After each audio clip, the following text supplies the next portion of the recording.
যে টপিকটি নিয়ে আজকের এই মুনা কনভেনশন 23rd এর লাস্ট সেশনে আমি আলোকপাত করতে চাই সেটি হচ্ছে the concept of risk in Islam. Risk নিয়ে আমাদের অনেকের কিছু মিসকনসেপশন আছে। আমি চাইবো এই স্বল্প সময়ে রিজিকের ব্যাপারে একটি ধারণা আপনাদেরকে দিতে, আপনাদের আইডিয়াটা যাতে ক্লিয়ার থাকে, কনসেপ্ট যাতে ক্লিয়ার থাকে। প্রিয় ভাই এবং বোনেরা, আমরা অনেকে, সবাই না, অনেকে মনে করি যে রিস্ক হচ্ছে যেটা আমরা খাই, এটা রিজিক, অথবা যে অর্থ আমরা উপার্জন করি এটা রিজিক। আমাদের অনেকের ধারণা। আসলে রিজিকের ব্যাপারে আমাদের ধারণাটা পূর্ণাঙ্গ নয়, এর বাইরেও অনেক কিছু আছে। রিস্কের বাংলা হচ্ছে জীবন উপকরণ, ইংরেজিতে বলে সাস্টেনেন্স বা প্রভিশন। অর্থাৎ জীবন পরিচালনায় একটা মানুষের যা যা লাগে তার সবই রিস্ক। শুধু আমরা যেটা খাই, যেটা উপার্জন করি, শুধু এতটুকুই রিস্ক নয়, এটা অনেক ওয়াইডার সেন্সে আমাদেরকে চিন্তা করতে হবে। আমরা আমাদের পুরো জীবন জুড়ে যা পাই, যা খাই, যা অর্জন করি, যেটা লাভে ধন্য হই, সবটাই রিস্ক। আমরা অনেকে যে বুঝি যেটা আমরা খাই, যেটা উপার্জন করি এটা রিস্ক, এটা যে একেবারেই রিস্ক নয় সেটা নয়, তবে এটা আংশিক সত্য, এটাও রিস্ক। অর্থ, খাদ্য, জাগতিক সম্পদ, এটাও রিস্ক, কিন্তু এটা রিস্কের সর্বনিম্ন স্তর। The lower level of provision, the lower level of risk হচ্ছে এই যে খাদ্য, অর্থ, জাগতিক সম্পদ। রিজিকের সর্বনিম্ন স্তর হচ্ছে এটা। আর রিজিকের সর্বোচ্চ স্তর হচ্ছে ফিটনেস। সুবহানাল্লাহ বিহামদিহি। আমরা অনেকে এটাকে নেগলেক্ট করি, গুরুত্ব দেই না, কিন্তু এটাই রিজিকের সর্বোচ্চ স্তর, ফিটনেস। আপনি ফিট থাকা, অর্থাৎ ফিজিক্যাল অ্যান্ড মেন্টাল ফিটনেস, শারীরিক এবং মানসিক সুস্থতা, এটা রিজিকের সবচাইতে উচ্চতম স্তর। The higher stage of risk, provision, sustenance, fitness, সুস্বাস্থ্য, শারীরিক এবং মানসিক সুস্থতা। কারণ আমাদের স্বাস্থ্য যদি ভালো না থাকে, ফিজিক্যালি মেন্টালি যদি আমরা ফিট না হই, পৃথিবীর সব নেয়ামত আমার পায়ের সামনে হাজির করলেও আমি কিছুই উপভোগ করতে পারবো না। এজন্য এইটা সবচাইতে বড় রিস্ক। এবং রাসূলুল্লাহ সাল্লাল্লাহু আলাইহি ওয়াসাল্লাম তিনি বলেছেন যে নি'মাতান মাগবুনুন ফীহিমা কাসীরুম মিনান নাস, আস-সিহহাতু ওয়াল ফারাগ। দুটি নিয়ামত আছে যে দুটি নিয়ামতের ব্যাপারে মানুষ খুবই গাফেল, উদাসীন, গুরুত্ব দেয় না। তার মধ্যে একটা হচ্ছে আস-সিহহা, সুস্বাস্থ্য, আর একটা হচ্ছে আল ফারাগ, অবসর। আমরা যখন খুব ব্যস্ত হয়ে পড়ি, নাভিশ্বাস, সময় নাই, খুবই রাশিং, তখন বুঝি যে অবসরের কত দাম। আবার আমরা যখন ফিজিক্যালি উইক হয়ে পড়ি, অসুস্থ হয়ে যাই, তখন বুঝি সুস্বাস্থ্যের কত দাম। তো রিজিকের সর্বনিম্ন স্তর হচ্ছে, প্রিয় ভাই এবং বোনেরা, খাদ্য, টাকা পয়সা, জাগতিক সম্পদ, এগুলা। আর রিজিকের সর্বোচ্চ স্তর হচ্ছে fitness, physical and mental fitness. আর রিজিকের সর্বোত্তম স্তর হচ্ছে পুণ্যবান জীবন সঙ্গী এবং নেককার সন্তান, ফায়াস ওয়াইফ এন্ড চিলড্রেন। সুবহানাল্লাহ বিহামদিহি। একটু খেয়াল করে দেখেন যে আমার লাইফ পার্টনার, আমার জীবন সঙ্গিনী, সে যদি আল্লাহওয়ালা হয়, সে যদি ভালো হয়, আর আমার সন্তানটা যদি আল্লাহওয়ালা হয়, আমার ঘরটাই তো জান্নাত, ঠিক কি না?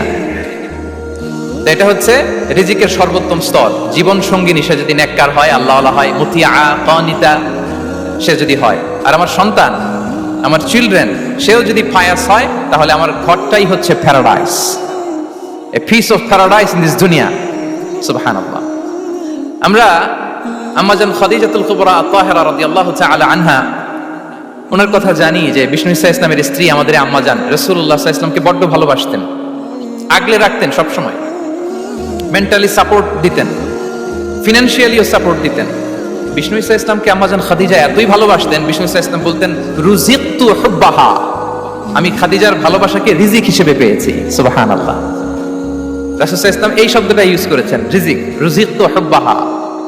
এবং তিনি দোয়া করার সময় বলতেন, আল্লাহ, কিয়ামতের সে বিভীষিকাময় দিনে, যেদিন বন্ধু বন্ধুকে চিনবে না, স্বামী স্ত্রীকে চিনবে না, বাবা সন্তানকে চিনবে না, পীর সাহেব মুরিদকে চিনবে না, নেতা কর্মীকে চিনবে না, ভাই বোনকে চিনবে না, সেই কঠিন মুহূর্তে আল্লাহ, আমি আমার খাদিজাকে যেন ভুলে না যাই। রুজিকতু হুব্বাহা, খাদিজার প্রতি ভালোবাসা আল্লাহ তাআলা আমার হৃদয়ে রিজিক হিসেবে দিয়েছে। তাহলে রিজিকের সর্বোত্তম স্তর হচ্ছে পুণ্যবান স্ত্রী, নেককার সন্তান। আর রিজিকের পরিপূর্ণ স্তর হচ্ছে মহান আল্লাহ তাআলার সন্তুষ্টি। রিজিকের পরিপূর্ণ স্তর যেটা, সেটা হচ্ছে রিদাল্লাহ, আল্লাহ তাআলার সন্তুষ্টি। আমার আল্লাহ যদি আমার উপর সন্তুষ্ট হয়ে যায়, আমাদের আর কিছু লাগে? আর কিছু লাগবে? এটাই তো আমাদের এক্সপেকটেশন, এটাই তো আমাদের কামনা বাসনা, এটাই আমাদের ইচ্ছা যে আমার আল্লাহ আমার উপর সন্তুষ্ট হবেন। এটা হচ্ছে পরিপূর্ণ স্তর রিজিকের। এটা যে পায় তার আর কিছু লাগে না। এবং এটা মানুষ নিশ্চিত হতে পারে যখন সে দুনিয়ার জীবনকে শেষ করে আলামুল বারজাখের দিকে যেতে শুরু করে। তখন তাকে বলা হয় ইয়া আইয়াতুহান নাফসুল মুতমাইন্নাহ ইরজিই ইলা রাব্বিকি রাদিয়াতাম মারদিয়া ফাদখুলি ফি ইবাদি ওয়াদখুলি জান্নাতি। হে প্রশান্ত আত্মা, হে প্রশান্ত আত্মা, প্রবেশ করো, তোমার রবের দিকে চলে এসো, সন্তুষ্ট চিত্তে সন্তোষ ভাজন হয়ে আমার কাছে এসো, আমার জান্নাতে প্রবেশ করো। সুবহানাল্লাহি ওয়া বিহামদি। এই দুনিয়া ছেড়ে যখন আমরা যাব, তখন যদি এই অ্যানাউন্সমেন্টটা আমার জন্য দেয়া হয়, আমার আর কিছু চাওয়ার পাওয়ার আছে? প্রিয় ভাই এবং বোনেরা বলেন, এই আল্লাহর সন্তুষ্টির ঘোষণা যদি আমি এই পৃথিবী থেকে বিদায় লগ্নে পেয়ে যাই, আমাদের আর কিছু চাওয়া পাওয়ার আছে? ইয়া আইয়াতুহান নাফসুল মুতমাইন্নাহ ইরজিই ইলা রাব্বিকি রাদিয়াতাম মারদিয়া। আমরা কিছুদিন আগে আমাদের সকলের প্রিয় আল্লামা দেলোয়ার হোসেন সাঈদী রাহিমাহুল্লাহ নওয়ারাল্লাহু মারকাদাহু ওয়া জাআলাল ফিরদাউস মাসওয়াহু, ওনাকে আমরা হারিয়েছি। আমি যখন ওনার শোক বার্তা নিয়ে ফেসবুকে স্ট্যাটাস লিখি, কমেন্টে আমি এই আয়াতটা লিখেছিলাম। আমি খুঁজে পাচ্ছি না যে আমি কি দিয়ে এটার উপমা দিব, কি দিয়ে ওনার বিদায়ের উপমা আমি জানাবো। আমি খুঁজে পাচ্ছিলাম না কোনো আয়াত। তখন এই আয়াতটা লিখে আমি উপমা দিয়েছি। আল্লাহু আকবার। গোটা বিশ্বের মানুষ কেঁদেছে, গোটা বিশ্বের মানুষ গায়বানা জানাজা পড়েছে, গোটা বিশ্বের মানুষ ওনাকে অশ্রুসিক্ত বিদায় দিয়েছে। From north to the south, from east to the west, the entire globe, min mashariqil ardi ila magharibiha, অশ্রুসিক্ত বিদায় তিনি পেয়েছেন। এটাই আল্লাহ তাআলার সন্তুষ্টির একটা জলজ্যান্ত নমুনা। জোরে বলেন ঠিক কিনা? এর চেয়ে জলজ্যান্ত নমুনা আমার জীবদ্দশা আমি দেখিনি। এত মানুষের কান্না, কাবার গিলাফ ধরে কান্না, এভাবে ভালোবাসা প্রকাশ করা, এভাবে তার প্রতি তার জন্য অশ্রুসিক্ত দোয়া করা, কান্না জড়িত দোয়া, এটাই প্রমাণ করে যে আল্লাহ তাআলা ওনার উপর সন্তুষ্ট হয়ে গিয়েছেন। ওনার আর কি চাই? আমাদের আল্লাহর আর কি চাই? আর কিছুর দরকার নাই, ঠিক কিনা? এই যে পরম সৌভাগ্য, এরকম বিদায় নিতে পারা, এটা পরম সৌভাগ্য। আমরা আল্লাহর জন্য দোয়া করি, আল্লাহ তাআলা সারা জীবন তিনি যেমনি কোরআনের বার্তাকে গোটা বিশ্বব্যাপী পৌঁছে দিয়েছেন, তার কবরটাকে আল্লাহ তাআলা কোরআনের নূর দিয়ে আলোকিত করে দেয়। কোরআনকে আল্লাহ তাআলা তার কবরের সাথী বানাক। কোরআনকে আল্লাহ তাআলা তার কিয়ামতের দিন, in the day of judgment, তার পক্ষে শাহাদাতকারী হিসেবে কবুল করুন। সম্মানিত ভাই এবং বোনেরা, আল্লাহ তাআলার সন্তুষ্টি পরিপূর্ণ রিজিক। এটা হচ্ছে পরিপূর্ণতা, কমপ্লিট রিস্ক। তাহলে আমরা যেটা ভাবি অর্থ, আমরা যেটা ভাবি সম্পদ, এটা রিজিকের সর্বনিম্ন স্তর। সর্বোচ্চ স্তর হচ্ছে fitness, physical and mental fitness. সর্বোত্তম স্তর হচ্ছে পুণ্যবান স্ত্রী, নেককার সন্তান। আর পরিপূর্ণ স্তর হচ্ছে আল্লাহ তাআলার সন্তুষ্টি। হাদিসে সবরকে বলা হয়েছে সবচেয়ে প্রশস্ত স্তর। as-sabr, পেশেন্স, ধৈর্য। রাসূলুল্লাহ সাল্লাল্লাহু আলাইহি ওয়াসাল্লাম বলেছেন, মা রুজিকা আবদুন খায়রান লাহু ওয়ালা আওসা মিন as-sabr। সবরের চেয়ে কোনো প্রশস্ত নেয়ামত, প্রশস্ত রিজিক আল্লাহ তাআলা কোনো বান্দাকে দেয়নি। ধৈর্য। আমাদের অনেকের ধৈর্য কম। আপনাদের কি অবস্থা? ধৈর্য আছে তো? হ্যাঁ, সবার ধৈর্য আছে না? আপনাদের দেখেই বোঝা যাচ্ছে মাশাআল্লাহ, খুব ধৈর্যের সাথে আপনারা একেবারে শেষ সময় পর্যন্ত আছেন। তো এই ধৈর্যের প্র্যাকটিসটা আমাদের করতে হবে। আমরা যেন অস্থির না হয়ে যাই, আমরা যেন আতঙ্কিত না হই, আমরা যেন প্রশান্ত থাকি, আমরা যেন ধৈর্যের প্র্যাকটিস করি। বিশেষ করে আমাদের সন্তানদের এটা শেখাতে হবে। কারণ ধৈর্য এটা এমন একটা গাছ, যে গাছে সারা গায়ে কাটা কিন্তু এর ফলটা বড় মিষ্টি। ধৈর্য এমন একটা গাছ, যে গাছে সারা গায়ে কাটা কিন্তু এর ফলটা বড় সুস্বাদু। তো সেই টেস্টি ফ্রুট যদি আপনি ট্রাই করতে চান, আপনাকে ধৈর্য ধারণ করতে হবে। তাহলে হাদিসের আলোকে আমরা জানলাম রিজিকের সবচাইতে প্রশস্ত স্তর হচ্ছে ধৈর্য। রিজিকের সবচাইতে কল্যাণকর স্তর হচ্ছে হিকমা। আল্লাহ তাআলা বলছেন, ইউতিল হিকমাতা মান ইয়াশা ওয়া মান ইউতাল হিকমাতা ফাকাদ উতিয়া খায়রান কাসীরা। আল্লাহ যাকে চান তাকে এই হিকমা দেন, আর যাকে আল্লাহ তাআলা হিকমা দেন তাকে প্রভূত কল্যাণ দান করেন। হিকমা, প্রজ্ঞা, উইজডম, নলেজ আর কমন সেন্স, দুইটা যখন একসাথে হয় এটা উইজডম হয়ে রিফ্লেক্ট করে। আই রিপিট, জ্ঞান এবং আকল, নলেজ আর কমন সেন্স দুইটা যখন একসাথে হয় ওটা হয়ে যায় উইজডম বা প্রজ্ঞা। কখন কোথায় বলতে হয়, কেমন ভাবে বলতে হয়, কি করে বলতে হয়, কখন কি করতে হয়, কতটুকু করতে হয়, কোথায় যে থামতে হয়, এটা জানার নাম হচ্ছে হিকমা। আর হিকমা হচ্ছে সবচাইতে কল্যাণকর রিস্ক। সম্মানিত সুধী, এটা হচ্ছে আমার introductory discussion. The concept of রিস্কের ব্যাপারে এখন মোটামুটি আমাদের একটা আইডিয়া ক্লিয়ার হয়েছে না? রিস্ক কি, কত ধরনের হতে পারে, রিস্কের সবচেয়ে নিম্ন স্তর কি, সর্বোচ্চ স্তর কি, সবচেয়ে প্রশস্ত স্তর কোনটা, সর্বশ্রেষ্ঠ স্তর কোনটা, সবচেয়ে কল্যাণকর স্তর কোনটা। এ পর্যায়ে আমরা জানবো যে এই রিজিকের বন্দোবস্ত কে করেন। কে করেন বলেন তো দেখি? এই রিজিকের বন্দোবস্ত একচ্ছত্রভাবে আল্লাহ তাআলা এটা নিয়ন্ত্রণ করেন। তিনি রিজিকের মহাব্যবস্থাপক। যে আয়াত দিয়ে আমি শুরু করেছি প্রিয় ভাই বোন বোনেরা, ওমা মিন দাব্বাতিন ফিল আরদি ইল্লা আলাল্লাহি রিজকুহা ওয়া ইয়ালামু মুস্তাকাররাহা ওয়া মুস্তাওদাআহা কুল্লুম ফি কিতাবিম মুবিন। ভূপৃষ্ঠে বিচরণশীল যত প্রাণী আছে, এই সবগুলো প্রাণীর রিজিকের ব্যবস্থাপনা আল্লাহ তাআলা নিজ কুদরতে করেন, এবং এই প্রত্যেকটা প্রাণীর স্থায়ী অস্থায়ী নিবাস সম্পর্কে, অবস্থান সম্পর্কে তিনি জানেন। এখানে যদিও ফিল আরদি বলা হয়েছে, বস্তুত জলে, স্থলে, বায়ুমণ্ডলে যত লিভিং ক্রিয়েচার আছে, সব লিভিং ক্রিয়েচারের রিজিকের বন্দোবস্ত করেন কে? এজন্য তিনি হচ্ছেন রাজ্জাক। তিনি ওনার একটা নাম দিয়েছেন যে আমি হচ্ছি আর রাজ্জাক, ইন্নাল্লাহা হুয়ার রাজ্জাকু যুল কুওয়াতিল মাতিন। নিশ্চয় আল্লাহ তাআলা তিনি হচ্ছেন আর রাজ্জাক, তিনি রিজিকের ব্যবস্থাপক। যে কেউ রাজ্জাক হতে পারে না, চাইলে রাজ্জাক হওয়া যায় না। রাজ্জাক একজন, তিনি কে? আল্লাহ। রিজিকের রেসপন্সিবিলিটি আল্লাহ, রিজিক নিয়ে চিন্তা আল্লাহর। তো আল্লাহর চিন্তা আমি করলে হবে? বলেন, যেটা দায়িত্ব আল্লাহ, যে রেসপন্সিবিলিটি আল্লাহর, ওই রেসপন্সিবিলিটি আমি নিলে হবে? হবে না।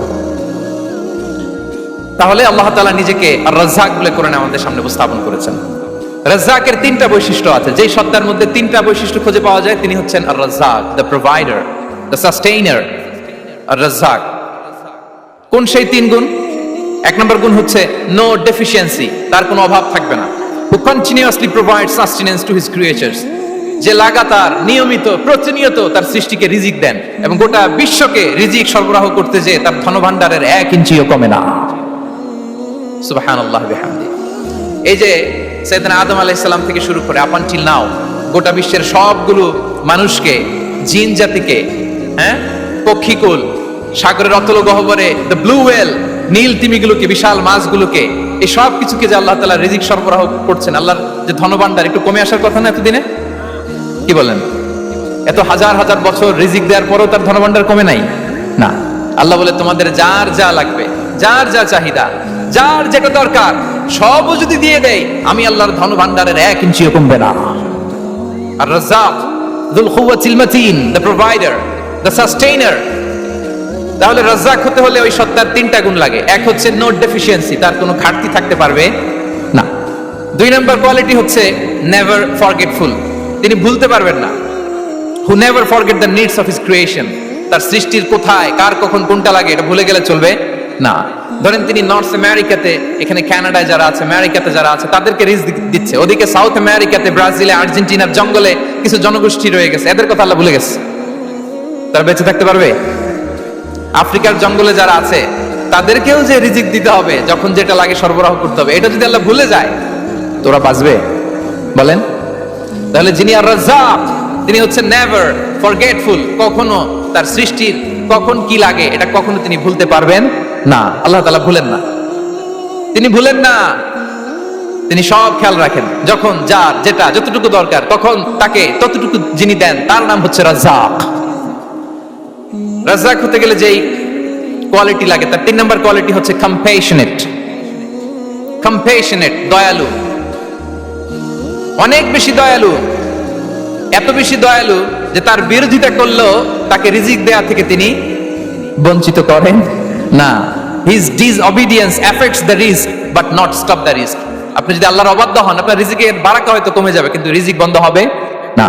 যে গোটা বিশ্বে যারা অবিশ্বাসী আছে, যারা নাস্তিক আছে, যারা আল্লাহদ্রোহী আছে, তারা কি খেয়ে পরে বেঁচে নাই? বলেন, তাদেরকে কি আল্লাহ তাআলা রিজিক দিচ্ছে না? এই তো সুবহানাল্লাহ। কম্প্যাশনেট, এত দয়ালু, তার যারা বিরোধী, তাকে যারা গালি দেয়, তাকে যারা বিশ্বাস করে না, তাকে যারা সেজদা দেয় না, তিনি তাদেরকেও খাওয়ায়, তিনি তাদেরকেও সুস্থ রাখে, তিনি তাদেরকেও হাত খুলে দান করে। আল্লাহু আকবার। আর রাজ্জাক, ইন্নাল্লাহা হুয়া রাজ্জাকু যুল কুওয়াতিল মাতিন। তাহলে এই তিনটা গুণ থাকতে হবে রাজ্জাক হতে হলে: no deficiency, never forgetful, compassionate. এবং আল্লাহ তাআলা বলছেন, আম্মান হাযাল্লাযী ইয়ারযুকুকুম ইন আমসাকা রিজকাহ বাল লাজ্জু ফি উতুমি ওয়া নুফুর। সূরাতুল মুলক আল্লাহ বলেছেন যে তিনি যদি রিজক বন্ধ করে দেয় তাহলে এই রিজক তোমাদেরকে কে দিবে? আছে কেউ দেয়া? সূরা মুলকের শেষ আয়াতে আল্লাহ বলেছেন যে তোমরা যে সুমিষ্ট পানি খেয়ে বেঁচে আছো, এটা যদি একেবারে জমিনের অতল গহ্বরে আমি নিয়ে যাই, কে এনে দিবে তোমাদেরকে পানি? কে এনে দিবে সুমিষ্ট পানি? এজন্য বিষ্ণু ঈসা ইসলাম পানি খেয়েই তিনি পড়তেন আলহামদুলিল্লাহিল্লাযী জাআলা হাযাল মাআ আযবান ফুরাতান বিরাহমাতিহি ওয়া লাম ইয়াজআলহু মিলহান উজাজান লিযুনুবিনা। পানি খেয়ে তিনি বলতেন প্রশংসা আল্লাহর, যে আল্লাহ তার অসীম দয়ায় এই পানিকে সুমিষ্ট করেছেন, আমাদের পাপের কারণে এই পানিকে তিনি লবণাক্ত করে দেন নাই। সুবহানাল্লাহ। ইন্নাল্লাহা হুয়ার রাজ্জাকু যুল কুওয়াতিল মাতিন। তিনি হচ্ছেন রাজ্জাক। এজন্য সম্মানিত ভাইরা, রিজিক নিয়ে আজকে থেকে টেনশন বন্ধ করে দিতে হবে। আমাদের কাজ হচ্ছে চেষ্টা করে যাওয়া, প্রাণান্তকর প্রচেষ্টা করা, আমাদের রোলটা আমরা প্লে করব, কিন্তু রিজিকের ফয়সালা করবে একজন, তিনি কে? ইন্নাল্লাহা হুয়ার রাজ্জাকু যুল কুওয়াতিল মাতিন। এটা নিয়ে চিন্তিত হওয়ার কিছু নাই প্রিয় ভাই এবং বোনেরা। আমরা আমাদের মায়ের পেটে থাকতেই এটা ফিক্স হয়ে গিয়েছে। আমরা যখন মায়ের পেটে ছিলাম, ইন্না আহাদাকুম ইজমাউ খালকুহু ফি বাতনি উম্মিহি 40 ইয়াওমান সুম্মা ইয়াকুনু আলাকাতান মিসলা যালিক সুম্মা ইয়াকুনু মুদগাতান মিসলা যালিক। আমরা যখন মায়ের পেটে ছিলাম 40 দিনে আমরা নুতফা স্টেজে ছিলাম, 40 দিন আমরা আলাকা স্টেজে ছিলাম। আমার মায়ের জরায়ুর দেয়ালে আমি লেপ্টে ছিলাম। 40 দিন আমরা ছিলাম এ ভেরি লিটল ফ্ল্যাশ, একটা ছোট্ট গোশতের টুকরা। এরপর আল্লাহ তাআলা ফায়ুরসালু ইলাইহিল মালাক, মায়ের পেটে একজন ফেরেশতা পাঠালেন। ফায়ানফুখু ফিহির রূহ, he breathed into him the spirit, তিনি রূহের ফুৎকার দিলেন। ওয়া ইউমারু বিআরবা'i কালিমাত, চারটা জিনিস তখন লিখে দেয়া হলো। বিকাতবি রিজকিহি ওয়া আজালিহি ওয়া আমালিহি ওয়া শাকিয়ুন আও সাঈদ, তার রিজিক কি হবে লিখে দেয়া হয়েছে মায়ের পেটে যখন ছিলাম। আপনারা তো এখন চিন্তা করতেছেন, চিন্তিত, কিন্তু মায়ের পেটে থাকতে আল্লাহ তাআলা এই রিজিককে ফিক্স করে দিয়েছেন। সুবহানাল্লাহ ওয়া বিহামদিহি। এবং যে রিজিক আমি আমার মায়ের পেটে থাকতেই আল্লাহ তাআলা লিখে দিয়েছেন, সেই রিজিক ভোগ না করে আমি কোনোদিন মরবো না। বিষ্ণু ইসলাম আমাদেরকে জানিয়েছেন, তোমার জন্য যে রিজিকের বন্দোবস্ত, যেই অ্যালটমেন্ট আছে, সেটা ভোগ না করে, উপভোগ না করে তুমি মরবে না। এবং সেটা আপনি উপভোগ করবেন, আপনার কাছেই আসবে। ধরুন আপনারা যে ফল আমেরিকাতে খান, এটা কি আমেরিকায় চাষ হয় ফল, নাকি কানাডা মেক্সিকো থেকে আসে? কোত্থেকে আসে? কোত্থেকে? এখানেই হয়, আবার বাইরে থেকেও আসে। Okay fine. লেটস সে আপনি যেই অ্যাপেলটা দিয়ে আজকে ব্রেকফাস্ট করলেন, যে অ্যাপেলটা আপনি খেলেন, এটা মেক্সিকো থেকে এসেছে। ওই অ্যাপেলটা যখন কুড়ি অবস্থায় ছিল, মুকুল অবস্থায় ছিল, তখনই ওটার মধ্যে আপনার নাম লেখা। এর মধ্যে কত পাখি এসে ওই গাছে বসেছে, কত মুকুল নষ্ট করেছে, ওইটা নষ্ট করে নাই, কারণ ওইটা আপনি খাবেন। ওইটা পুষ্ট হয়ে সুন্দর একটা ফল হয়ে ইম্পোর্টেড হয়ে এটা আমেরিকাতে আসলো, আমেরিকার বাজারে। অনেক মানুষ ওই ফলটা সুপারমার্কেটে যে ধরে চড়ে নেড়ে আবার রেখে দিয়ে চলে গেছে, নেয় নাই। ওইটা সে খাবে না, কারণ ওইটা আপনার রিজিকে লেখা। ওই ফল আপনি নিয়ে আসলেন, বাসায় অনেকে অ্যাপেল খাচ্ছে, কিন্তু ওই অ্যাপেলটা খাবে না, কারণ এটা কে খাবে? সুবহানাল্লাহ পড়তে পারলেন না মজা করে? আল্লাহু আকবার। আপনার জন্য যে রিজিক নির্ধারিত, এটা আপনিই খাবেন। এর মধ্যে আপনি মরে যেতে পারতেন, বাসা থেকে অন্য কোথাও চলে যেতে পারতেন, কিন্তু না, মরবেনও না, অন্য কোথাও যাবেনও না ওইটা খাওয়ার আগে। This is the essence of risk, this is the essence of provision, sustenance. ইন্নাল্লাহা হুয়ার রাজ্জাকু যুল কুওয়াতিল মাতিন। মায়ের পেটে থাকতে নির্ধারিত, ওই ফল কেউ টাচ করবে না up until you try it. This is risk. এই কথাটাই বিষ্ণু ঈসা ইসলাম খুব সুন্দর করে বলেছেন, লা তামুতু নাফসুন হাত্তা তাস্তাকমিলা রিজকাহা। অন্য বর্ণনায় এসেছে লা তামুতু নাফসুন হাত্তা তাস্তাউফিয়া রিজকাহা। মানুষের জন্য যে রিজিকের বরাদ্দ, সেটা উপভোগ না করে, সেটা না খেয়ে ওই মানুষ এই দুনিয়া থেকে বিদায় নিতে পারে না। তাহলে আমার রিস্ক ভোগ না করে আমি মরবো না। এবং এটা যেহেতু আপনার জন্য নির্ধারিত, এটা আপনি পাবেনই। এখন এটা কি হালাল পন্থায় আপনি পাবেন না হারাম পন্থায় পাবেন, that is your decision.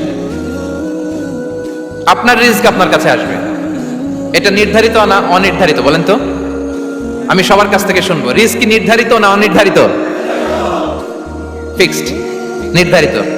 For an example, ধরুন আপনি সারা জীবনে 1 কোটি টাকা ইনকাম করবেন। কয় কোটি? 1 কোটি টাকা ইনকাম করবেন, এটা নির্ধারিত, আল্লাহ তাআলা ফিক্স করে ফেলেছেন, এটা আল্লাহর সিদ্ধান্ত। কিন্তু এই 1 কোটি হালাল পন্থায় আপনি উপার্জন করবেন না হারাম পন্থায়, এটা আপনার সিদ্ধান্ত। So now the decision is yours. যদি আপনি পরিশ্রমী হন, যদি আপনি সৎ পথ অবলম্বন করেন, তাহলে ওই 1 কোটি আসবে আপনার কাছে, কিন্তু হালাল পন্থায়। আর যদি আপনি হালাল হারাম মিক্স করেন, টেবিলের উপর দিয়েও নেন, নিচ দিয়েও নেন, আসবে কিন্তু 1 কোটি। আসবে কয় কোটি? কথা বোঝে নাই বোধহয়। টেবিলের নিচ দিয়েও যদি নেন, সারা জীবনে আপনি পাবেন কত? 1 কোটি। So now the decision is years. সিদ্ধান্ত আপনার। হালাল পন্থায় উপার্জন করবেন না হারাম পন্থায়? বলেন, হালাল না হারাম? হারামের সাথে আমাদের কোনো সম্পর্ক? হারামকে আমরা এই কনভেনশন সেন্টার থেকে না বলে দিলাম, আওয়াজ করে বলুন নো। হারামের সাথে আমাদের কোনো সম্পর্ক? আল্লাহ তাআলার দেয়া বরাদ্দ রিস্ক আমরা হালাল পন্থায় উপার্জন করবো ইনশাআল্লাহ। বলেন। তাহলে মায়ের পেট থেকে নির্ধারিত হয়ে গেল, আমারটা আমি পেলাম, হালাল ভাবে আমি নিব। আরেকটা জিনিস মনে রাখতে হবে যে কেউ কারো রিজিকে ভাগ বসায় না, কেউ না। আমরা অনেকে মনে করি যে আমি ওকে দিলাম, ওকে খাওয়াইলাম, আমি বোধহয় খাওয়াইলাম। না, সে আপনারটা খায় নাই, সে তার রিজিকই খেয়েছে। আমাদের ঘরে আমাদের বন্ধু বান্ধব আসে অনেক সময়, আমাদের ঘরে অনেক সময় অতিথি আসে, তাদেরকে আমরা আপ্যায়ন করি, তাদেরকে খাওয়াই। আসলে সে আমারটা খায় না, সে কারটা খায়? তার নিজেরটাই খায়। বিষ্ণু ইসলাম এটা খুব সুন্দর করে বলেছেন। ওনার কাজিন চাচাতো ভাই আব্দুল্লাহ ইবনে আব্বাসকে একদিন অনেক নাসিহা করছিলেন। করতে করতে এক পর্যায়ে তিনি বললেন, ওয়ালাম, ইবনে আব্বাসকে বলছেন, ওয়ালাম আন্না মা আসাবাকা লাম ইয়াকুন লিইখতিআক ওয়া মা আখতাআকা লাম ইয়াকুন লিইউসিবাক। আব্দুল্লাহ, জেনে রেখো, যেটা তুমি পাওয়ার এটা তুমি কোনোদিন হারাবা না। যেটা তোমার হওয়ার কথা ছিল ওটা তুমি কোনোদিন মিস করবা না। আর যেটা তুমি পাওয়ার কথা না, গোটা বিশ্বের সব শক্তিকে হাতের মুঠোয় আনলেও সেটার দেখা তুমি পাবে না, পাবে না। ওয়ালাম আন্নামা আসাবাকা লাম ইয়াকুন লিইখতিআক ওয়া মা আখতাআকা লাম ইয়াকুন লিইউসিবাক রুফিআতিল আকলাম ওয়া জাফফাতিস সুহুফ। আব্দুল্লাহ, রিজিক নিয়ে চিন্তিত হয়ো না, রিজিক নিয়ে পেরেশান হয়ো না। প্লে ইউর রোল, রিজিক ইজ ফিক্সড। যেটা তুমি পাওয়ার তুমিই পাবা, যেটা তুমি পাওয়ার কথা না, চেষ্টা করেও সেটা তোমার কাছে আসবে না। সম্মানিত সুধী, এ পর্যায়ে আমরা জানবার চেষ্টা করব যে কিসে রিজিক বাড়ে, কি করলে রিজিকে ভরপুর বারাকা হয়, রিজিকের চাবিকাঠি কোথায়, কোন পথে চললে রিজিকে ভরপুর বারাকা হবে, আমার জীবনে বরকত নেমে আসবে রিজিকে। এটা জানতে মনে যাচ্ছে না আমাদের? হ্যাঁ, কষ্ট হচ্ছে আপনাদের? কষ্ট হচ্ছে? তাহলে কি করলে রিজিকে ভরপুর বারাকা হয়, কি করলে আমার জীবনে ভরপুর বারাকা নেমে আসে, এই পয়েন্টটাতে আমরা একটু আলোকপাত করি। যেসব কাজ করলে আমাদের জীবনে রিজিকে আসমানি বারাকা নেমে আসবে, আমাদের রিজিকে আসমানি বারাকা নেমে আসুক, আমরা চাই কি চাই না? সবাই আমরা চাই নিশ্চয়ই। যে কাজ করলে রিজিকে আসমানি বারাকা আসে, এর 1 নাম্বার হচ্ছে তাকওয়াল্লাহ, আল্লাহর ভয়। আল্লাহ তাআলা বলছেন, ওয়া মাইয়াত্তাকিল্লাহা ইয়াজআল লাহু মাখরাজা ওয়া ইয়ারযুকহু মিন হাইসু লা ইয়াহতাসিব। যে আল্লাহকে ভয় করে, যে আল্লাহ সচেতন, আল্লাহ তাকে মাখরাজ, মাখরাজ মানে কি জানেন? ওই যে এক্সিট লেখা না এদিকে, এই এক্সিটকে আরবিতে বলে মাখরাজ, মানে কোথাও আটকাবেন না, বের হওয়ার রাস্তা আছে, কোথাও আটকাবেন না, বের হওয়ার রাস্তা আল্লাহ তাআলা অ্যারেঞ্জ করে দিবেন। You will have the way out from crisis. ক্রাইসিসে পড়লে, সংকট মোমেন্টে আল্লাহ তাআলা ওখান থেকে এক্সিটের ব্যবস্থা আপনাকে করে দিবেন। ওয়া ইয়ারযুকহু মিন হাইসু লা ইয়াহতাসিব, এমন জায়গা থেকে আল্লাহ তাআলা রিজিকের ব্যবস্থা করবেন যে সে কল্পনাও করে নাই। এরকম অনেক সময় হয় না যে আমি ভাবিও নাই যে এখান থেকে আমার রিজিকের বন্দোবস্ত হতে পারে, কোত্থেকে যে রিজিক চলে আসলো, এরকম জীবনে মাঝে মাঝে হয় কি হয় না? ব্যবস্থা করেন কে? যারা আল্লাহ তাআলাকে ভয় করে, যারা আল্লাহ সচেতন, তাদেরকে আল্লাহ তাআলা স্পেশাল রিজিক দিয়ে ধন্য করেন। তাকওয়াল্লাহ। পুরো কোরআনের মূল শিক্ষা কি? পুরো ইসলামের এসেন্স কি, জিস্ট কি, সারাংশ কি যদি আমাকে জিজ্ঞেস করা হয়, আমি বলবো তাকওয়াল্লাহ, আল্লাহর ভয়, আল্লাহর সচেতনতা। Allah is watching me, Allah is observing me. Allah তাআলা আমায় দেখছেন, আমি যাই করি না কেন, দরজা বন্ধ করে, জানালা বন্ধ করে, সব বন্ধ করেও যদি করি, পৃথিবীর সবার চোখ ফাঁকি দেয়া গেল, আল্লাহর চোখ ফাঁকি দেয়া যায়? পুলিশের চোখ ফাঁকি দেয়া যায়, সিকিউরিটির চোখ ফাঁকি দেওয়া যায়, আমার সাথে বন্ধুদের চোখ ফাঁকি দেওয়া যায়, ফাঁকি দেওয়া যায় না একটা মহান সত্তার চোখ। তিনি কে? এই যে সেন্সেশন, অনুভূতি, দিস ইজ তাকওয়া। এই অনুভূতিটার নামই হচ্ছে তাকওয়া, যে আমি যাই করি, যেভাবে করি, যখন করি, কেউ দেখে না, কিন্তু দেখে কে? কেউ যেটা দেখে না সেটা দেখে কে? দিস ইজ তাকওয়া। এই তাকওয়ার চর্চা যার মধ্যে আছে, তার রিজিকে বারাকা নেমে আসবে। আমরা যেন তাকওয়ার চর্চা করি, আমাদের ছেলে মেয়েদের জন্য এটা শেখাই যে কেউ দেখে না বাবা, কিন্তু আল্লাহ দেখে। ছোটবেলা থেকে যদি আমাদের সোনামণিদের ব্রেইনে এই তাকওয়াল্লাহ নামের এই সফটওয়্যারটা ইনস্টল করে দেই, আর কোনোদিন সে বিপদগামী হবে না, পথচ্যুত হবে না। ওই ছেলেকে দিয়ে আর পৃথিবীতে অন্যায় করানো যাবে না। সে পাপ কাজ করবে না, সে অন্যায় কাজ করবে না, সে অন্যের রাইটস নষ্ট করবে না, সে দুর্নীতি করবে না, সে ঘুষ খাবে না, সে সুদ খাবে না। শুধু দুর্নীতি দমন কমিশন দিয়ে দুর্নীতি বন্ধ করা যায় না, এই তাকওয়া আল্লাহর সফটওয়্যার ইনস্টল করে দিতে হবে। তাহলে এক নম্বর হচ্ছে তাকওয়া, আল্লাহর ভয় যেন আমরা আমাদের হৃদয়ে রাখি। যাদের হৃদয়ে আছে আল্লাহর ভয় তারা কভু পথ ভুলে যায় না। কি অসাধারণ কথা! তাহলে এক নম্বরে তাকওয়া আল্লাহ। দুই নম্বর আর তাওয়াক্কুল আলাল্লাহ, to put your trust on Allah, to depend on Allah, আল্লাহর উপর ভরসা রাখা। আমরা ভরসা রাখি কার উপর? আওয়াজ করে বলুন, কার উপর? আমরা আমাদের ভরসা রাখি আল্লাহর উপর, কার উপর ভরসা রাখি না, ভরসা একজনের উপর। বিষ্ণু ইসা ইসলাম বলেছেন, লাউ আন্নাকুম তাওয়াক্কালুনা আলাল্লাহি হাক্কা তাওয়াক্কুলিহি লারাযাকাকুম কামা ইয়ারযুকুত তায়র তাকদু খিমাসান ওয়া তারুহু বিতানান। পাখি যেমনি আল্লাহর উপর তাওয়াক্কুল করে, তোমরা যদি এমনি তাওয়াক্কুল করতে পারো, তাহলে পাখিকে আল্লাহ যেমনি রিজিক দেয়, তোমাদেরকে আল্লাহ তাআলা তেমনি রিজিক দিবেন। পাখি কি করে ভাই? সকালবেলা তার বাসা থেকে কিচিরমিচির রবে, হ্যাঁ, দিক বিদিক ছুটে বেড়ায়, ছুটতে থাকে মাইলকে মাইল। আবার বিকেল বেলায় গধূলি লগ্নে তার বাসায় এসে ফিরে আসে। ওই পাখিটাকে আল্লাহ তাআলা উদর পূর্তি করে তার নিড়ে ফিরিয়ে দেয়। তাহলে ইসলামে পাখিকে তাওয়াক্কুলের মডেল হিসেবে উপস্থাপন করা হয়েছে। কাকে? পাখিকে। এবার খেয়াল করে দেখেন তো পাখি কি করে? সকালবেলা ঘরে বসে বসে তাওয়াক্কুল করে নাকি? কথা কি বুঝতেছেন? পাখি তার নিড়ে বসে হাত গুটিয়ে আল্লাহর উপর তাওয়াক্কুল করে, এরকম না? এই হাদিস থেকে কি বোঝা গেল? কিভাবে করে বলতে হবে, বলেন তো একজন সাহস করে কিভাবে করে? বের হয়ে যায়, রিজিকের সন্ধানে সে বের হয়ে যায়, দিক বিদিক ছুটে বেড়ায়, বিকেল বেলা ওদর ফুর্তি করে আল্লাহ তাআলা পাখিটাকে নিড়ে ফিরিয়ে দেয়। সো পাখিকে তাওয়াক্কুল হিসেবে, তাওয়াক্কুলের মডেল হিসেবে বিষ্ণু ইসা ইসলাম সেট করলেন এজন্য যে পাখি তার রোলটা প্লে করে, তারপরে সে রিজিক পায়। এটা হচ্ছে রিজিকের এসেন্স, যে আমাদের রোলটা আমাদের প্লে করতে হবে, আমাদেরকে আমাদের চেষ্টাটুকুন করতে হবে, তারপরে আল্লাহ তাআলার উপর আমরা ভরসা করব। ইসলামে তাওয়াক্কুল is always at the second stage. The first stage is your role, your effort, your precaution, তারপরে হচ্ছে তাওয়াক্কুল। তাহলে বলেন, ইসলামে আগে তাওয়াক্কুল না পরে তাওয়াক্কুল? পরে। ইকিলহা সুম্মা তাওয়াক্কাল আলাল্লাহ। এক সাহাবী বলেন, ইয়া রাসূলুল্লাহ, আমার ওটের রশিটা গাছে বেঁধে তারপরে তাওয়াক্কুল করব না ছেড়ে দিয়ে তাওয়াক্কুল করব? বিষ্ণু ইসলাম বললেন, ইকিলহা সুম্মা তাওয়াক্কাল আলাল্লাহ। আগে গাছের মধ্যে রশি দিয়ে টাইট করে বাঁধো, তারপরে তাওয়াক্কুল করো। সুবহানাল্লাহি বিহামদি। তাহলে এইরকম তাওয়াক্কুল যদি করা যায় পাখির মতো, আপনার রিজিকের কোনো অভাব হবে না। কিন্তু আমাদের সমস্যা যেটা, প্রিয় ভাই এবং বোনেরা, আমরা আমাদের অলসতা, অপারগতা, আমাদের কি বলবো, হীনমন্যতা, আমাদের কর্মহীনতাকে তাওয়াক্কুল বানিয়ে নিয়েছি। বুঝতে পেরেছেন? আমরা আমাদের অলসতাকে বানিয়েছি কি? তাওয়াক্কুল। আমাদের কর্মহীনতাকে বানিয়েছি কি? তাওয়াক্কুল। আমরা কি করি? আমরা বলি আল্লাহর উপর ভরসা করলাম, নিজে কিছু না করে। কি বলে আমাদের বাংলা একটা কথা বলে, যা করে আল্লাহ। নিজের কোনো রোল প্লে নাই, নিজের কোনো প্রিকশন নাই, কোনো প্ল্যানিং নাই, কোনো পলিসি নাই, কোনো স্ট্র্যাটেজি নাই, বলে আল্লাহর উপর ভরসা করলাম, যা করে আল্লাহ। এরকম বলে না? এই যে যা করে আল্লাহ বলে যে তাওয়াক্কুল করলেন, এটা বিষ্ণু ইসা ইসলামের শিখানো পন্থায় তাওয়াক্কুল হয়েছে? কথা বলেন, হয়েছে? বিষ্ণু ইসা ইসলাম তো অপারগতা, দারিদ্রতা, অলসতা, অকর্মণ্যতা থেকে আল্লাহর কাছে পানাহ চেয়েছেন। তা আপনি এটা কি তাওয়াক্কুল করলেন? এটা তাওয়াক্কুল হয়নি। তাওয়াক্কুলের একটা সুন্দর পিকচার আমি আপনাদের সামনে এখন উপস্থাপন করব, আপনারা যদি একটু মনোযোগী হন। মনোযোগ আছে তো সবার? তাওয়াক্কুল কিভাবে করতে হয় আমরা একটু বিষ্ণু ইসা ইসলামের বায়োগ্রাফি থেকে দেখি।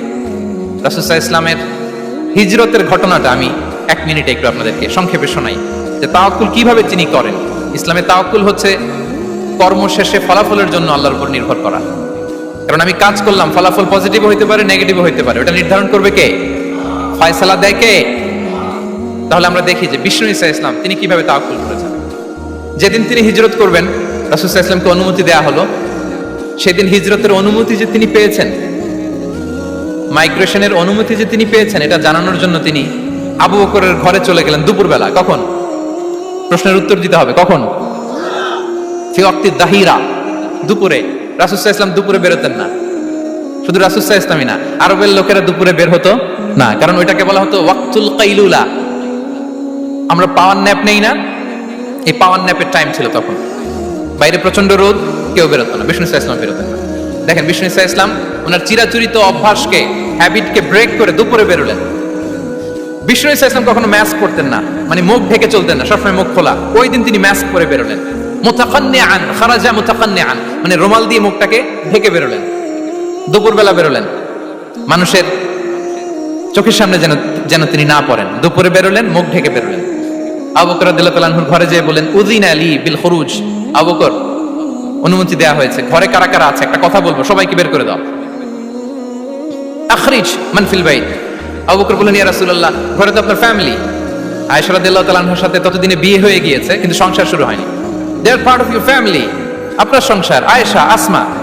তখন তিনি আশা ফিরে পেলেন, বলেন ঠিক আছে তাহলে শোনো, উযিনা লি বিল খুরুজ, অনুমতি দেয়া হয়েছে, আমি থাকবো সাথে?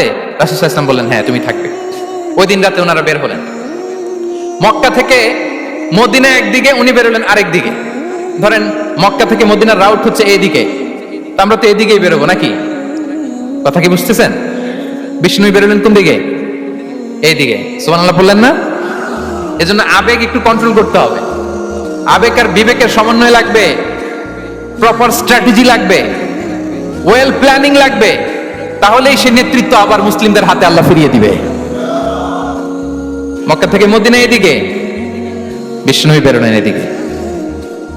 বের হয়ে চলে গেলেন গারে সাউরে, সেখানে তিনি থাকবেন। এগুলো হচ্ছে বিষ্ণু ইসলামের প্রিকশন। এবার দেখেন আবু বকরের প্রিকশন কি ছিল। আবু বকর রাদিয়াল্লাহু প্ল্যান করলেন, বিষ্ণুনবী যেহেতু 3 দিন এই গারে সাউরে থাকতে চান, রাত্রিবেলা বের হয়ে তো ওনার অবস্থান শুরু করলেন, তাহলে 3 দিন মক্কায় আমাদের ব্যাপারে কি বলে, কে কি বলে, এটা আমাদের জানার দরকার আছে না নাই? ওনার ছোট্ট ছেলে আব্দুল্লাহকে উনি অ্যাসাইন করলেন। Abdullah, now you have a very, খুবই গুরুত্বপূর্ণ একটা দায়িত্ব তোমাকে পালন করতে হবে। কি? তুমি সকালবেলা মক্কার বাজারে যে এই দোকানে যাবা, ওই দোকানে যাবা, ওই দোকানে যাবা, দেখবা যে মক্কার কুরাইশরা কে কি বলে, কারণ তারা তো আমাদেরকে খুঁজবে, তন্ন তন্ন করে খুঁজবে। তারা কে কি বলে এই তথ্যটা এসে আব্দুল্লাহ তুমি আমাদেরকে দিয়ে দিবে। সুবহানাল্লাহ। আবু বকর রাদিয়াল্লাহু তাআলা আনহুর ছোট্ট ছেলে আব্দুল্লাহ মক্কার বাজারে এখানে যায় ওখানে যায়, কে কি বলে সে সব শুনে আস্তে করে এসে মরুভূমি পার হয়ে গারে সাউরে যে আবু বকর রাদিয়াল্লাহু তাআলা আনহুর কাছে ইনফরমেশন সব দিয়ে দিচ্ছে। কিন্তু দেখেন যেই মুহূর্তে আব্দুল্লাহ তথ্য নিয়ে মক্কা থেকে গারে সাউরে আসে, আব্দুল্লাহ যখন হেঁটে হেঁটে আসে, মরুভূমির বালুর মধ্যে তার ফুটপ্রিন্ট পড়ে যায় না? কথা বলেন না কেন? পড়ে যায় না? তা আবু জাহেল, উতবা সাইবার তো বেশি কষ্ট করা লাগে না। তারা খুঁজতে খুঁজতে যখন আব্দুল্লাহর ফুটপ্রিন্ট পেয়ে যায়, ছোট্ট বাচ্চার ফুটপ্রিন্ট, এটা ফলো করলেই তো আবু বকর আর মুহাম্মদ, ঠিক কি না? সুবহানাল্লাহ। আবু বকর রাদিয়াল্লাহু তাআলা আনহুর প্ল্যানিং দেখেন। তিনি যেমনি ছোট্ট আব্দুল্লাহকে ইনফরমেশন গ্যাদার করার জন্য সেট করলেন, তিনি ওনার একটা রাখালকে সেট করলেন, তার নাম হচ্ছে আমির ইবনে ফুহায়রা। আমির ইবনে ফুহায়রাকে তিনি অ্যাসাইন করে বললেন, আমির, আব্দুল্লাহ যখন সকালবেলা আমাদেরকে ইনফরমেশন দিয়ে চলে যাবে, তুমি আমার ছাগলগুলোকে এনে মরুভূমির এই জায়গায় একটু চালাবা, তাহলে ওইখানে আর আব্দুল্লাহর ছোট্ট বাচ্চার ফুটপ্রিন্ট থাকবে না, ওখানে আমার ছাগলগুলোর ফুটপ্রিন্ট থাকবে। সুবহানাল্লাহ। এত আসতে বললে হবে? আল্লাহু আকবার, আল্লাহু আকবার, আল্লাহু আকবার। কি প্রিকশন নিয়েছেন ওনারা বিশ্বনবী সাল্লাল্লাহু আলাইহি ইসলামকে সেফটি দেওয়ার জন্য। আমির, আব্দুল্লাহ চলে যাবে, তোমার ডিউটি শুরু। আব্দুল্লাহর একটা ফুটপ্রিন্টও যেন না থাকে, ওখানে ছাগল চড়াবা। শুধু তাই নয়, আব্দুল্লাহ ইবনে উরাইকিত নামে একজন গাইড ভাড়া করল আবু বকর, যিনি মক্কা থেকে মদিনায় তাদেরকে নিয়ে যাবে। কিন্তু ক্যারাভান, কাফেলা যেই পথে চলে ওই পথে নয়, সাওয়াহিলি পথে, একটা আনইউজুয়াল আননোন রাউট ধরে ওনার মক্কা থেকে মদিনায় যাবে। নিয়ে যাচ্ছে। সর্বশেষে সে যখন দেখাই দিল যে এখান থেকে সোজা চলে গেলে আপনারা মদিনায় চলে যাবেন, বিদায়। আল্লাহ রাসূল সাল্লাল্লাহু আলাইহি ওয়াসাল্লাম কোয়াইট এন্ড কাম, আবু বকর রাদিয়াল্লাহু তাআলা আনহু ব্যাক এন্ড ফোর্থ করছেন, সামনে যাচ্ছেন, পেছনে যাচ্ছেন, কি না কি হয়। কিন্তু বিষ্ণু সাল্লাল্লাহু আলাইহি ওয়াসাল্লাম একেবারে শান্ত, কারণ বিষ্ণু সাল্লাল্লাহু আলাইহি ওয়াসাল্লামের হাতে যা করার ছিল তিনি সব করে ফেলেছেন, সর্বোচ্চ প্রিকশন নিয়েছেন। Now he is putting his trust on Allah, now he is in the state of his তাওয়াক্কুল। বিষ্ণু সাল্লাল্লাহু আলাইহি ওয়াসাল্লাম এখন তাওয়াক্কুল করতেছেন। বিষ্ণু সাল্লাল্লাহু আলাইহি ওয়াসাল্লাম তখন তাওয়াক্কুলের মোমেন্টে আছেন। আপনি এবার এই হিজরতের ঘটনাকে অ্যানালাইসিস করেন। আবু বকর রাদিয়াল্লাহু তাআলা আনহু তিনি কতটা প্রিকশন নিলেন, বিশ্বনবী সাল্লাল্লাহু আলাইহি ওয়াসাল্লাম কতটা প্রিকশন নিলেন। আমরা টিপিক্যাল বাঙালি মুসলমান যদি নবী হইতাম, আমরা কি করতাম?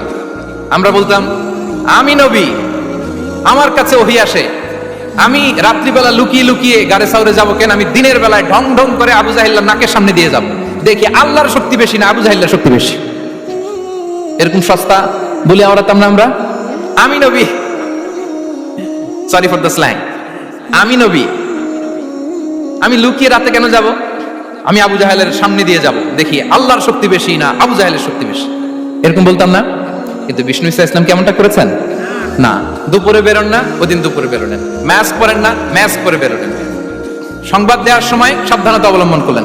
আবু বকর রাদিয়াল্লাহু তাআলা আনহু ছোট্ট বাচ্চা আব্দুল্লাহকে অ্যাসাইন করলেন, আমির ইবনে ফুহাইরাকে অ্যাসাইন করলেন, আব্দুল্লাহ ইবনে উরাইকিতকে অ্যাসাইন করলেন। সবকিছু যখন শেষ, এবার তারা মদিনা অভিমুখে রওনা হলেন, মুতাওয়াক্কিলানা আলাল্লাহিল মুস্তাআন, আল্লাহর উপর তাওয়াক্কুল করে। This is the true essence of তাওয়াক্কুল, ডিয়ার ব্রাদার্স এন্ড সিস্টার্স। এটা হচ্ছে তাওয়াক্কুল। তো তাওয়াক্কুল যদি করতে হয় বিষ্ণু ইসা ইসলামের মতো করতে হবে। তাওয়াক্কুল always at the second stage ইসলামে। আগে আপনার রোল, আগে first you have to play your role, তারপরে আপনি আল্লাহর উপর তাওয়াক্কুল করবেন। তাহলে কোনো কাজ না করে হাত গুটিয়ে আর বসে থাকবেন, আর কোনোদিন কাজ না করে বলবেন আল্লাহ ভরসা, তাহলে এটা তাওয়াক্কুল হবে? বিষ্ণু বলেন, লাউ আন্নাকুম তাওয়াক্কালুনা আলাল্লাহি হাক্কা তাওয়াক্কুলিহি লা রাযাকাকুম কামা ইয়ারযুকুত তায়র তাগদু খিমাসান ওয়া তারুহু বিতানান। যদি পাখির মতো তাওয়াক্কুল করো, পাখিরে যেমনি খাওয়ায় আল্লাহ তোমাদেরও খাওয়াবে। সুবহানাল্লাহি ওয়া বিহামদিহি। তাহলে তাকওয়া আল্লাহর পরে 2 নম্বরে পেলাম আত-তাওয়াক্কুল আলাল্লাহ। আমরা যদি আল্লাহর উপর তাওয়াক্কুল করতে পারি, আমাদের রিজিকে আসমানি বারাকা নেমে আসবে। 3 নাম্বার, অন টাইমে সালাত আদায় করা। যারা অন টাইমে সালাত আদায় করে, সালাত কায়েম করে, তাদের রিজিকের কোনো টেনশন নাই। বিশ্বাস হয় নাকি একটু সন্দেহ লাগে? সন্দেহ লাগে কারো? যারা অন টাইমে সালাত আদায় করে, তাদের কখনো রিজিকের কোনো ঘাটতি হবে না। আল্লাহ তাআলা বলছেন, ওয়া'মুর আহলাকা বিস-সালাতি ওয়াসতাবির আলাইহা লা নাসআলুকা রিজকা নাহনু নারযুকুক ওয়াল আকিবাতু লিত-তাকওয়া। নবী হে, আপনি আপনার ফ্যামিলি মেম্বারসদেরকে সালাতের ব্যাপারে আদেশ করুন, আপনি নিজেও সালাত আদায়ে অবিচল থাকুন। আমি তো আপনার কাছে রিজিক চাই নাই, আমি আল্লাহ রিজিক দেই, আমি তো রাজ্জাক। তার মানে সালাত যে আদায় করে তার রিজিকের কোনো টেনশন আর থাকে না। 3 নম্বরে গেল সালাত। 4 নম্বরে হচ্ছে ইস্তিগফার, বেশি বেশি ইস্তিগফার করা। কি পড়া? বেশি বেশি কি পড়া? ইস্তিগফার করা। আস্তাগফিরুল্লাহ, আস্তাগফিরুল্লাহ, আস্তাগফিরুল্লাহ। হাঁটছি, চলছি, ড্রাইভিং করছি, বাস স্টেশনে অপেক্ষা করছি, ফিলিং স্টেশনে ফুয়েল নিচ্ছি, পড়বো আস্তাগফিরুল্লাহ। কি পড়বো? আস্তাগফিরুল্লাহ। যারা সব সময় আস্তাগফিরুল্লাহ পড়ে, তাদের রিজিকের কোনো টেনশন হয় না, রিজিক নিয়ে তাদের আর কোনো চিন্তা থাকে না। আল্লাহ নবী নূহ আলাইহিস সালাম, তিনি ওনার জাতিগোষ্ঠীকে বলেছিলেন, ফাকুলতু আস্তাগফিরু রাব্বাকুম ইন্নাহু কানা গাফফারা। তোমরা বেশি বেশি ইস্তিগফার করো, তিনি ক্ষমাশীল। ইস্তিগফার করলে কি হবে? ইউরসিলিস সামাআ আলাইকুম মিদরারা, রহমতের বৃষ্টি বর্ষণ হবে, তোমাদের জমিগুলো উর্বর হবে। ওয়া ইউমদিদুকুম বিআমওয়ালি ওয়া বানিন, আল্লাহ তাআলা তোমাদেরকে সম্পদে বারাকা দিবেন, সন্তানে বারাকা দিবেন। ওয়া ইয়াজআল লাকুম জান্নাতিন ওয়া ইয়াজআল লাকুম আনহারা, তোমাদের ফসল ক্ষেতগুলো সবুজ শ্যামল হয়ে ভরপুর হবে, তোমাদের রিজিকে বারাকা নেমে আসবে। তাহলে আমরা যেন বেশি বেশি ইস্তিগফার করি। বিষ্ণু ইসা ইসলাম বলেছেন, মান লাযামাল ইস্তিগফার জাআলাল্লাহু লাকুম মিন কুল্লি দিকিন মাখরাজা ওয়া মিন কুল্লি হাম্মিন ফারাজা ওয়া ইয়ারযুকহু মিন হাইসু লা ইয়াহতাসিব। যে সব সময় ইস্তিগফার করে, তার কোনো টেনশন থাকে না, তার জীবনে দুশ্চিন্তা আসে না, আর এমন জায়গা থেকে আল্লাহ রিজিকের বন্দোবস্ত করে যেটা সে কল্পনাও করে নাই। সুবহানাল্লাহ। আমরা যেন বেশি বেশি ইস্তিগফার করি। আস্তাগফিরুল্লাহ, এটা হচ্ছে ভেরি শর্ট ফর্ম অফ ইস্তিগফার। অথবা পড়তে পারেন আস্তাগফিরুল্লাহ আল্লাযী লা ইলাহা ইল্লা হুয়াল হাইয়ুল কাইয়্যুম ওয়া আতুবু ইলাইহি। সাইয়্যিদুল ইস্তিগফার মুখস্থ আছে না আমাদের? এটা যেন বেশি বেশি পড়ি। ইয়াকিনের সাথে যে সাইয়্যিদুল ইস্তিগফার পড়বে, যেই দিন পড়বে ওই দিন যদি মৃত্যু হয়, সে জান্নাতি। কোন রাতে মুকিনান বিহি, ইয়াকিনের সাথে যদি সাইয়্যিদুল ইস্তিগফারকে রিসাইট করে, ওই রাতে যদি সে মৃত্যুবরণ করে, বিষ্ণু বলেন সে জান্নাতি। তাহলে প্রিয় ভাই এবং বোনেরা, আমরা যেন ইস্তিগফার করি। তারপরে কয়টা গেল? 1 2 3 4 5 নম্বরে হচ্ছে সিলাতুর রাহিম, আত্মীয়তার বন্ধনকে মজবুত করা। যারা আত্মীয়তার সম্পর্ককে মজবুত করে, তাদের জীবনে রিজিকের কোনো টেনশন নাই, রিজিকে ভরপুর বারাকা নেমে আসে। রাসূল সাল্লাল্লাহু আলাইহি ওয়াসাল্লাম বলেন, মান সাররাহু আইয়ুবসাতা লাহু ফি রিজকিহি ওয়া ইউনসা লাহু ফি আসারিহি ফালিয়াসিল রাহিমা। যে চায় তার রিজিকে বরকত হোক, যে চায় তার হায়াতে বরকত হোক, সেজন্য আত্মীয়তার বন্ধনকে মজবুত রাখে। আমরা যেন আমাদের আত্মীয়তার সম্পর্ককে বজায় রাখি। এটা আল্লাহর আরশে লেগে থাকে আর বলে যে আমাকে মিলায়, আল্লাহ তারে মিলায়, যে আমাকে ছিন্ন করে, আল্লাহ তাআলা তার সাথে সম্পর্ক ছিন্ন করে। বিষ্ণু বলেন, লা ইয়াদখুলুল জান্নাতা খাতি', আত্মীয়তার সম্পর্ক যে ছিন্ন করেছে, সে কশিনকালেও আল্লাহর জান্নাতে প্রবেশ করার এন্ট্রি পাবে না। আমরা যেন আত্মীয়তার সম্পর্ক বজায় রাখি। 6 নাম্বার, কাসরাতু সাদাকা, দান করলে রিজিকে বারাকা আসে। আল্লাহ তাআলা বলেন ওয়া মা আনফাকতুম মিন শাইইন ফাহুয়া ইউখলিফু ওয়া হুয়া খায়রুর রাযিকিন। যে দান করে, দান করলে যে ঘাটতি হয় আল্লাহ তাআলা এই ঘাটতিটাকে রিপ্লেস করে দেয়, রিপ্লেস করে দেয়। বিষ্ণু সাল্লাল্লাহু আলাইহি ওয়াসাল্লাম বলেছেন মা নাকাসা মালু আবদিন মিন সাদাকা। চ্যারিটি করলে, দান করলে আল্লাহ তার সম্পদ কখনো কমায় না। প্রতিদিন সকালবেলা দুজন ফেরেশতা নেমে বলতে থাকে আল্লাহুম্মা আ'তি মুনফিকান খালাফা, আল্লাহুম্মা আ'তি মুমসিকান চালাফা। ফেরেশতা দুজন বলে আল্লাহ, যে দান করলো, দানের কারণে যে ঘাটতিটা হলো এটা তুমি মেক আপ করে দাও, এটা তোমার পক্ষ থেকে বারাকা দিয়ে রিপ্লেস করে দাও। আর যে ধরে রাখলো, কৃপণতা করলো, ওর সম্পদকে আল্লাহ তুমি ধ্বংস করে দাও। ওয়াল আয়াযু বিল্লাহ। আমরা যেন দান করি।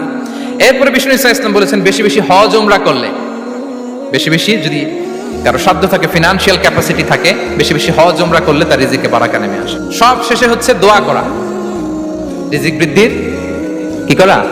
দোয়া করা। বিষ্ণু সাল্লাল্লাহু আলাইহি ওয়াসাল্লাম নিজেও দোয়া করতেন। উম্মে সালামা রাদিয়াল্লাহু তাআলা আনহা, আমাদের আম্মা জান, তিনি বর্ণনা করেন রাসূল সাল্লাল্লাহু আলাইহি ওয়াসাল্লাম ফজরের সালাতের পরে সালাম ফিরিয়ে তিনি পড়তেন আল্লাহুম্মা ইন্নী আসআলুকা ইলমান নাফিআ ওয়া রিজকান তাইয়্যিবা ওয়া আমালান মুতাকাব্বালা। আই রিপিট, আল্লাহুম্মা ইন্নী আসআলুকা ইলমান নাফিআ ওয়া রিজকান তাইয়্যিবা ওয়া আমালান মুতাকাব্বালা। প্রত্যেকদিন ফজরের সালাতের পরেই বিষ্ণু ইসলাম এই দোয়াটা পড়তেন। আল্লাহ, তোমার কাছে আমি উপকারী জ্ঞান চাই। আল্লাহ, তোমার কাছে আমি পবিত্র রিজিক চাই। আল্লাহ, তোমার কাছে আমি কবুলযোগ্য আমল চাই, আমার আমলগুলো যেন কবুল হয়। এই দোয়াটা করতেন। এই দোয়াটা পড়বেন তো সবাই। বিষ্ণু ইসলাম নিজে পড়তেন সকালবেলা, একেবারে দিনের শুরুতেই রিজিকের বরকতের জন্য দোয়া করে তিনি ওনার ডে স্টার্ট করতেন। কোরআনে অনেক আয়াতে রিজিকের জন্য দোয়ার ব্যাপারে পাওয়া যায়, আমরা সেদিকে যাব না। সাইয়েদনা ঈসা আলাইহিস সালাম তিনি বলেছেন আল্লাহ আকাশ থেকে মায়েদা পাঠান। ওই আয়াতের শেষে বলেছেন ওয়ারযুকনা ওয়া আনতা খায়রুর রাযিকিন। আল্লাহ, আপনি আমাদেরকে রিজিক দিয়ে ধন্য করুন, আপনি তো রিজিক দাতা। আল্লাহ নবী ইব্রাহিম আলাইহিস সালাম তিনি দোয়া করেছেন রব্বি জাআল হাযা বালাদান আমিনা ওয়ারযুক আহলাহু মিনাস সামারাত। আল্লাহ, এই জনপদকে, মক্কাকে আপনি পবিত্র নগরী, এই নগরীকে আপনি নিরাপদ নগরী করুন, আর এই নগরীর অধিবাসীদেরকে আপনি ফলমূল দিয়ে রিজিক দান করুন। তাহলে নবীরা তারা স্বয়ং রিজিকের দোয়া করেছেন। আমরা যেন রিজিক প্রাপ্তির জন্য, রিজিকে বারাকার জন্য আল্লাহ তাআলার কাছে দোয়া করি। আর উপর একটা চমৎকার কথা বলে, আর রিজকু লিমান সাআ লাইসা লিমান দাআ ফাকাত। মানে রিজিক শুধু যারা দোয়া করে তাদের জন্য নয়, দোয়ার সাথে সাথে যারা চেষ্টা করে তাদের জন্য। সুবহানাল্লাহ পড়েন। দোয়ার সাথে দাওয়ার দরকার আছে না নাই? তাওয়াক্কুলের পয়েন্টে আমরা বলেছি যে আমাদের সর্বোচ্চ চেষ্টাটুকুন করব। তাওয়াক্কুল মানে হচ্ছে কোনো কাজের প্ল্যান করা, ওই প্ল্যান বাস্তবায়নের জন্য যা যা দরকার হাজির করা, এরপরে প্রাণান্তকর প্রচেষ্টার জন্য ঝাঁপিয়ে পড়া, এরপরে কর্মশেষে ফলাফলের জন্য কার উপর নির্ভর করা? আল্লাহর উপর নির্ভর করা। সো আমাদের রোলটা যেন আমরা প্লে করি।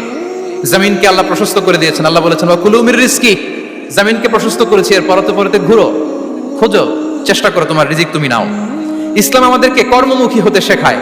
আমি আমার বিভিন্ন আলোচনায় বলি যে ইসলাম কতটা কর্মমুখী ধর্ম।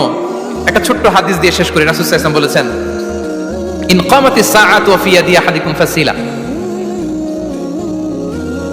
রাসূল সাল্লাল্লাহু আলাইহি ওয়াসাল্লাম বলেন যে যদি কেউ দেখে কিয়ামত শুরু হয়ে গিয়েছে আর তার হাতে একটা চারা গাছ, কি গাছ?